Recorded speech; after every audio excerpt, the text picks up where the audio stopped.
Nós vamos iniciar o estudo de probabilidade, agora de forma remota usando o Google Classroom.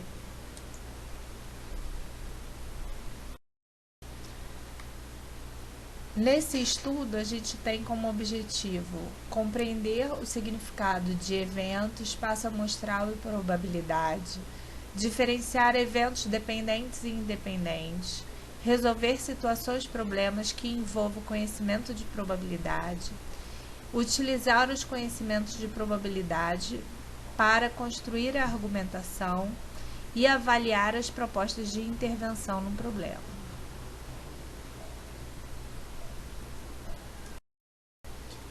Vamos ver um pouco de história. Bom, os principais matemáticos que aparecem na história da matemática, que fazem o estudo da probabilidade, estão representados nessa caricatura. Da esquerda para a direita, a gente tem o Chevalier, Pascal, Fermat, Gauss e Laplace, que foi o último a formalizar o estudo de probabilidade, na sua obra escrita como Teoria e Análise da Probabilidade. Vamos analisar o seguinte problema, já que a gente está no período de Páscoa. Numa caixa de bombom tem 16 bombons recheados e 10 bombons não recheados. E nós vamos ter a seguinte situação, problema. Qual é a probabilidade, qual é a maior chance de sortear ao acaso um bombom dentro dessa caixa e esse bombom sair recheado? E uma outra chance seria, qual é a chance de eu sortear um bombom ao acaso dentro dessa caixa, sem saber, de sair um bombom sem recheio? Então, eu vou analisar a seguinte situação: sortear um bombom recheado e sortear um bombom sem recheio. Por que eu tenho uma maior chance de sortear um bombom recheado dentro desta caixa, ao passo que eu tenho uma menor chance de sortear um bombom sem recheio? Por quê?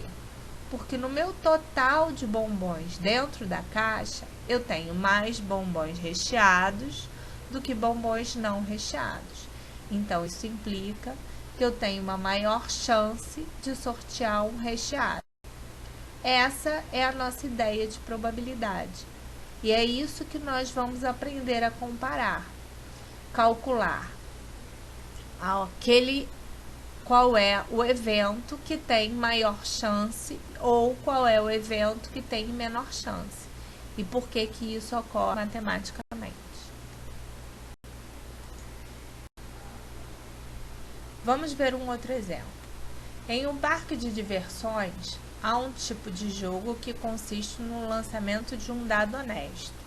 Toda vez que nós vamos falar em probabilidade, a gente vai falar em dados honestos, moedas honestas ou dados não viciados. Por quê? Porque são aqueles que são chances iguais para dar qualquer um dos possíveis valores. No qual, então, o jogo o jogador vai lançar o dado e o participante vai ganhar o prêmio se ele obtiver a face voltada para cima com um único lançamento e esse lançamento for maior do que 4. Então, para ser maior do que 4 no lançamento de um dado, tem que dar ou 5 ou 6. Não pode ter como resultado nem o 1, nem o 2, nem o 3 e nem o 4. Tem que ser um valor maior do que o número 4. Então, só pode sair 5 ou 6.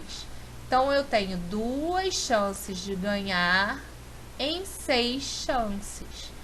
Então, é o meu total do que posso ganhar, que é quando sair ou 5 ou 6, no meu total de resultados.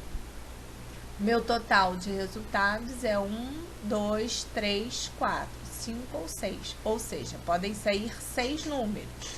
E para eu ganhar, somente 2.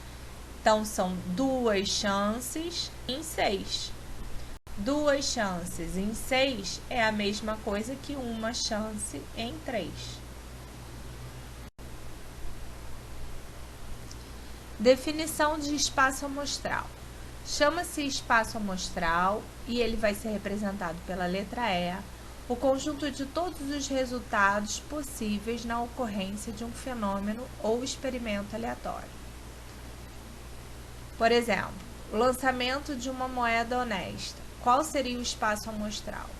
Seria ou cara ou coroa. E o número de elementos desse espaço amostral é 2, porque eu só tenho 2 possibilidades de ocorrência. Um outro exemplo, o lançamento de um dado não viciado ou um dado honesto. Quais são os possíveis resultados? Os possíveis resultados de um dado de 6 faces é 1, 2, 3, 4, 5 ou 6. Então, isso é o meu espaço amostral. E o número de elementos desse espaço amostral é 6. Então, eu vou representar por NE como sendo o número de elementos do espaço amostral. Eventos. Chama-se evento todo subconjunto desse espaço amostral. Então, vamos voltar ao caso do dado. Então, eu tenho como um dado, meu espaço amostral todo é 1, 2, 3, 4, 5, 6. Eu tenho 6. O número de elementos desse evento é 3. 2, 4, 6. Então, número 3. A probabilidade. A probabilidade sempre vai ser representada pela letra P e ela é o coeficiente do número de casos favoráveis sobre o número de casos possíveis. Em outras palavras, a probabilidade de ocorrência de um evento A é o coeficiente entre o número de elementos de A sobre o número de elementos de E, ou seja, quantidade de números de casos que aquele evento pode ocorrer sobre o meu total do espaço amostral. Propriedades de uma probabilidade. A probabilidade do vazio, do conjunto vazio, ou seja, de nada ocorrer, ela é sempre zero. A probabilidade de ocorrer algum evento em todo o espaço amostral é 1, ou 100%. A probabilidade ela é sempre um número entre 0 e 1. Nunca será maior. Vamos ver um outro exemplo. Para obter verba da formatura de 9º ano de uma equipe, a equipe de Rose rifou uma bicicleta. A rifa tinha 100 números e Rose comprou 4 desses números da rifa. Qual a chance de Rose ganhar a bicicleta? Então, o total de números de rifas são 100 e a Rose comprou 4. Qual a chance ou qual a probabilidade dela ganhar a bicicleta? Então, para calcular, nós temos que avaliar qual é o total de números do evento e quais são os números favoráveis. Então, a Rose comprou 4 em 100. Então, é o coeficiente do número de bilhetes comprados sobre o total de bilhetes da rifa. 4 em 100 é 1/4 ou 4%.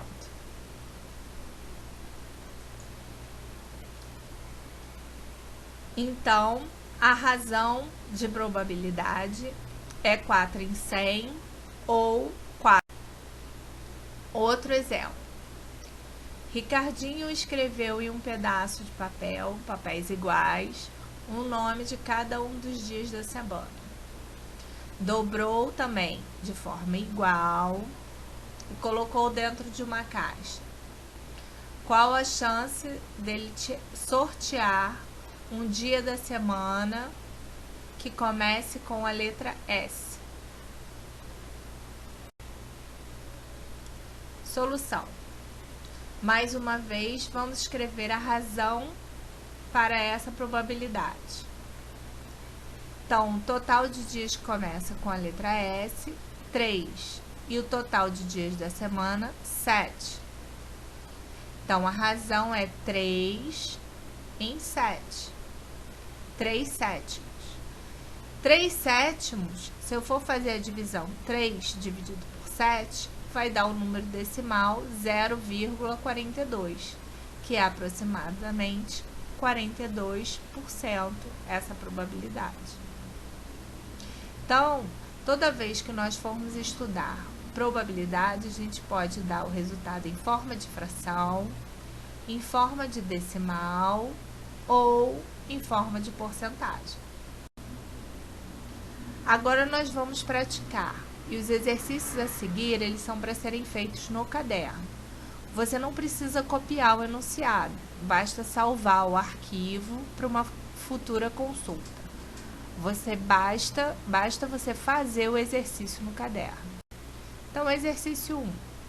Imagine que 20 pedaços de papel são numerados de 1 a 20.